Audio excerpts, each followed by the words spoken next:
She has shown us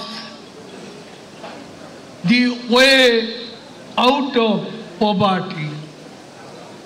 She has shown us the way out of darkness. গত ৪৪ বছরের সবচেয়ে দক্ষ প্রশাসকের নাম শেখ হাসিনা। ২৮ অক্টোবর পালিয়ে গিয়ে এখন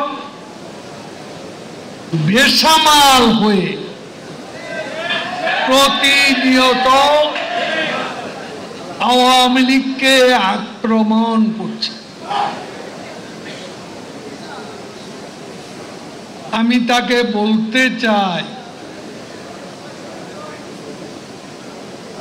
বন্দি মুক্তির কথা বলেন, লজ্জা করে না?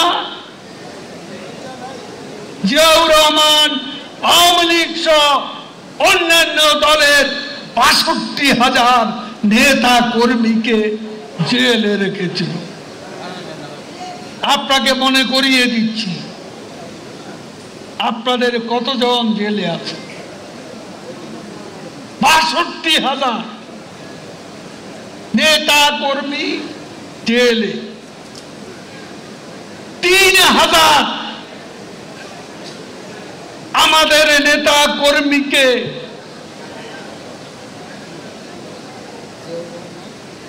সরকারি অফিসারদের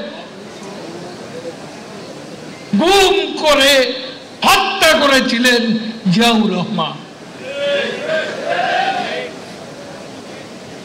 এই জিয়াউর রহমান ৭৫-এর পর আমাদের সামরিক বাহিনীর ১১০০ অফিসারকে বিভিন্ন কারাগারে নাস্তা খেতে খেতে জিয়াউর রহমান তখন ফাঁসির আদেশ লিখত, ফাঁসি দিয়েছিল বিভিন্ন কারাগারে। অনেকে বলে বঙ্গবন্ধু স্বাধীনতা বিরোধীদের ক্ষমা করে দিয়েছিলেন, এটা সত্য না। ১১,০০০ স্বাধীনতা বিরোধী কারাগারে ছিল। জিয়াউর রহমান ক্ষমতায় আসার পর এদের জেলখানা থেকে মুক্তি দিয়েছিল, যার মধ্যে মানবতা বিরোধী অপরাধ, যুদ্ধাপরাধের সাথে জড়িত ছিল ৭১৩ জন দণ্ডপ্রাপ্ত। এদেরকে মুক্তি দিয়েছে জিয়াউর রহমান। মির্জা ফখরুল বলে আমাদেরকে নাকি প্রতিবেশী দেশ নিয়ন্ত্রণ করে। ফখরুল সাহেব, শেখ হাসিনাকে কেউ নিয়ন্ত্রণ করতে পারে না।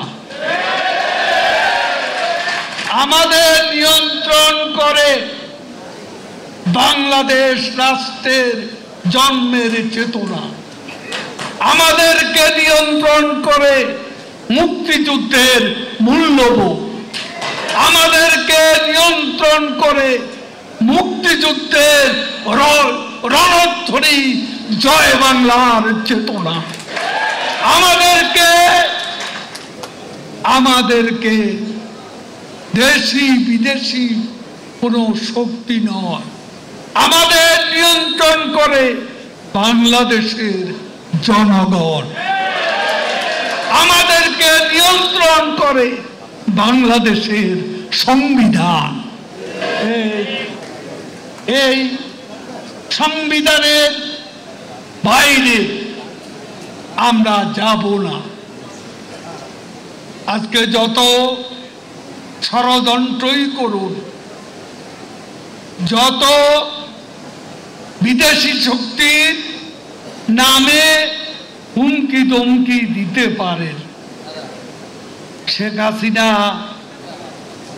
আজকে মৃত্যুর মিছিলে দাঁড়িয়ে যিনি জীবনের জয়গান গেয়েছেন, ধ্বংসস্তূপ পর্বত দাঁড়িয়ে যিনি সৃষ্টির পতাকা উড়িয়েছেন, তিনি হচ্ছেন শেখ হাসিনা।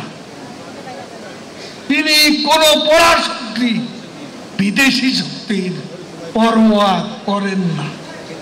তিনি পরোয়া করেন বাংলাদেশের জনগণকে।